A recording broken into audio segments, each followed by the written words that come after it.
Did you just get your SAT score back and are you wondering if you got a good score? If so, in this video, I'm going to go through what a good SAT score is. I'm going to go through different bands of score ranges and talk about what kind of colleges you can expect to potentially get into given the score that you have. My name is Brooke and I've been tutoring the SAT for over a decade. Our channel SupertutorTV is dedicated to helping students in high school get into college, so make sure you subscribe to our channel if you haven't already so that you keep in the loop. You can also subscribe to our free mailing list, SupertutorTV.com/subscribe. We'll let you know if we have anything on sale or any new awesome things going on at SupertutorTV. We also have an online course for the SAT called the Best SAT Prep Course Ever. So if you didn't get the score that you wanted, there is hope.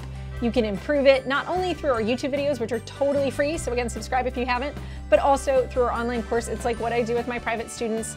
We've had students score up to the 99th percentile on the SAT using our course, so definitely go check it out, SupertutorTV.com. Cool. Announcements are over. So we have updated this video for 2019. We had another video a couple years ago, but what's crazy is colleges are getting more competitive. We have a whole video on that if you're really wondering, though I know some of you don't even want to see those admission rates because they're depressing.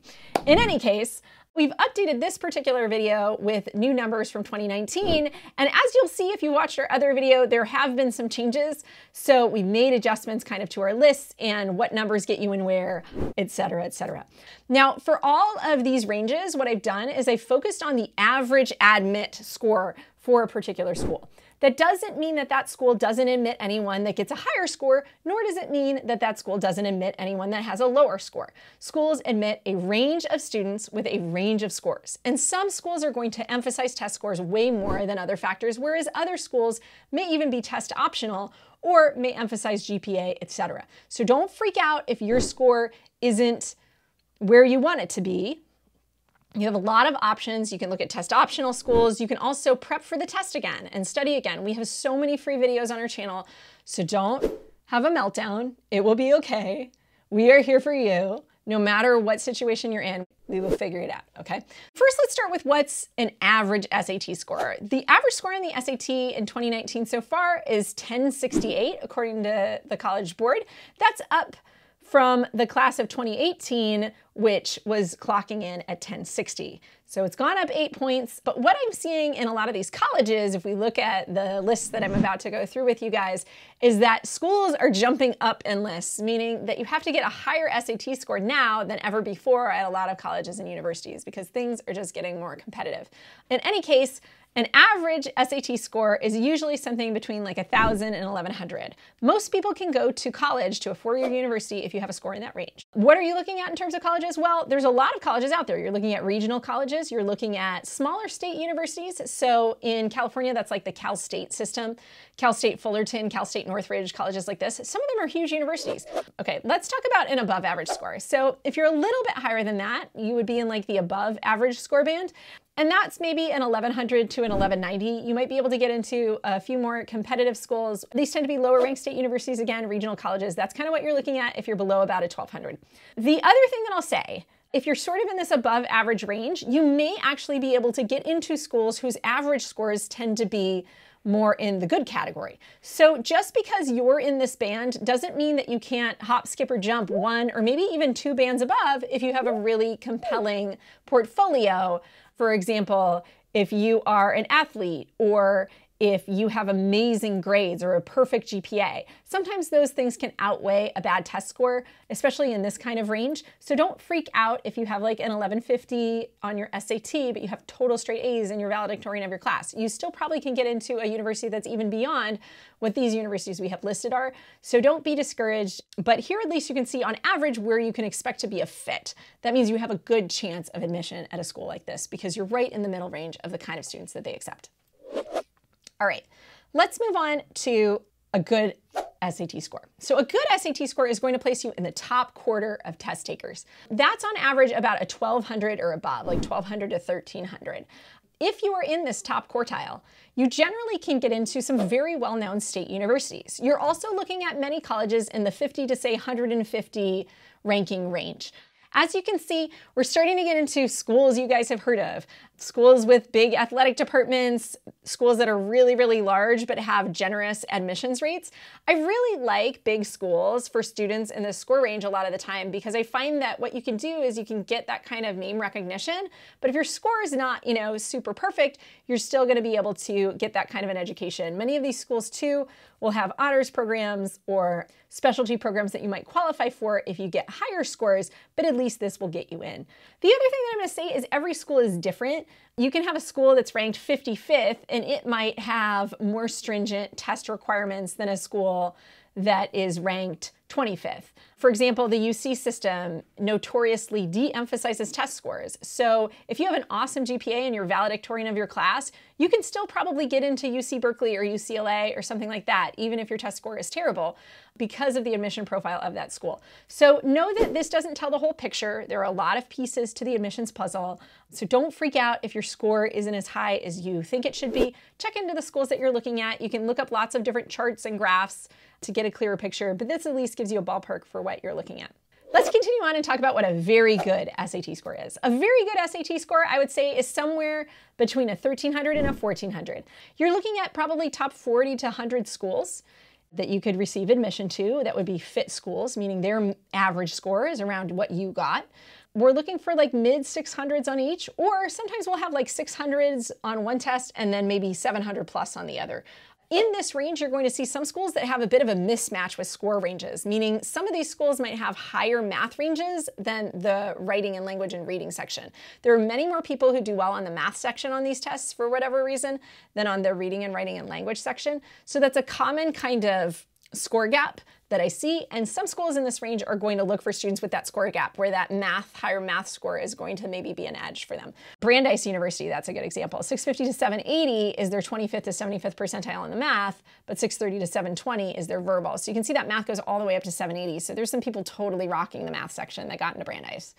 In any case, you can kind of see that range, see where people are at. Now, once again, this is just a slice of colleges that are going to be admitting students in this range. There are more colleges out there, but this just kind of gives you a picture of the kind of schools that you might be looking at. Some of these are top 50 schools.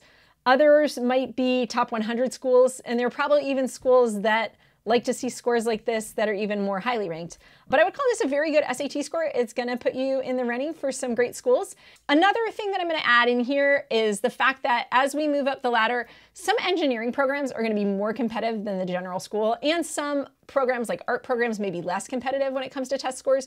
So just know that all of this is generalizing, and if you want to know the specifics of exactly what you're applying to, you might look for that information from the individual schools you're applying to. For example, if I look at University of Minnesota Twin Cities, liberal arts majors are in this range, but engineering majors require higher scores, typically 1400 to 1500. So as we move to the next list, which is great SAT scores, you're going to actually see some lower ranked schools on here, and I'm going to talk about why they're on this list in a second. So first of all, a grade score is what I would say is a 1400 and up. I want to see a 700 even on each section usually. Generally, if you have that kind of split score, schools, sometimes it's harder to get in if you have like an 800 on one and like a 400 on another. That's not like a good 1200, if you know what I'm saying. It's sometimes better if your scores are closer together. On these, I like to see, like I said, probably high 600s here, 700 minimum if I can, and then bringing that up to around a 1500 total score. Now, when we look at colleges with a great score, we're starting to look at schools that have rankings in the 20 to 50 sort of range in US News and World Report and Forbes and these other kind of lists that are out there. I'll also say that some of these might be in the high teens, and some of those are really on the border. They're somewhere between this sort of great score category and my awesome score category, which is coming up. You'll also notice that some lower ranked universities that are technical institutes have also made this list. That's because getting into engineering school is really competitive. So just know if you're trying to major in something like computer science or engineering, sometimes you're going to have to adjust your expectations a little bit because those majors are so popular. And what that means is schools like Worcester Polytechnic, even though it's not super highly ranked, is still in this great score category. You need a super great test score, even though that school isn't ranked as highly because it's churning out a lot of engineering majors. Again, just because you're in the 1400 to 1500 range doesn't mean you can't go to a school on our awesome list. They will accept students in this range often at some of our awesome list schools, but you're just going to have a lesser chance of admission. These are the average scores at these schools. 1,400 to 1,500 is in the average. So that means you have a good shot, or you're like a fit in terms of test score. Obviously, so many other factors involved. Total disclaimer.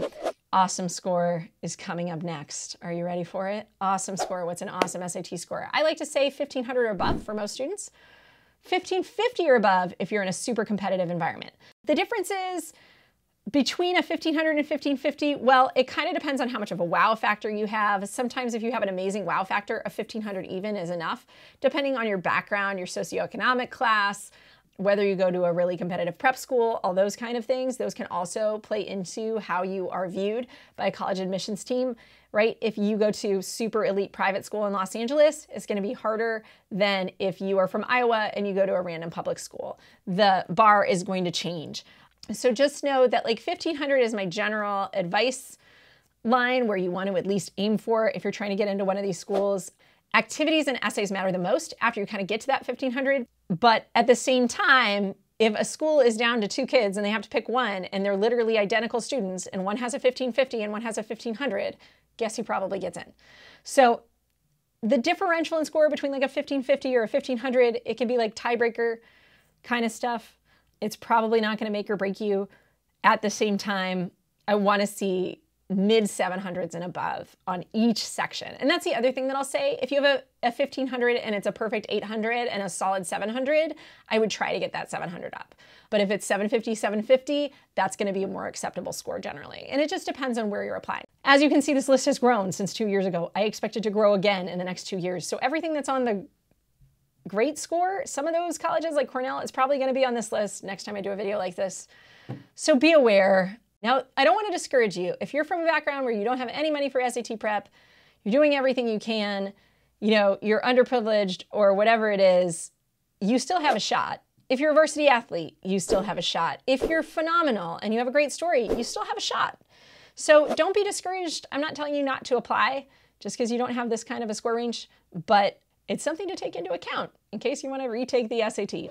I hope you guys like this video. If so, please give it a thumbs up. Subscribe to our channel, especially if you want to up your SAT score, because we have lots more videos, how to self-study for the SAT, reading strategies, all kinds of secrets that will help you make your dreams come true. I'm on Instagram, I'm on Facebook, I'm on Twitter. If you're not following me there, what's up, people? So follow me on social media. I will see you guys next time. Thanks for watching. Take care.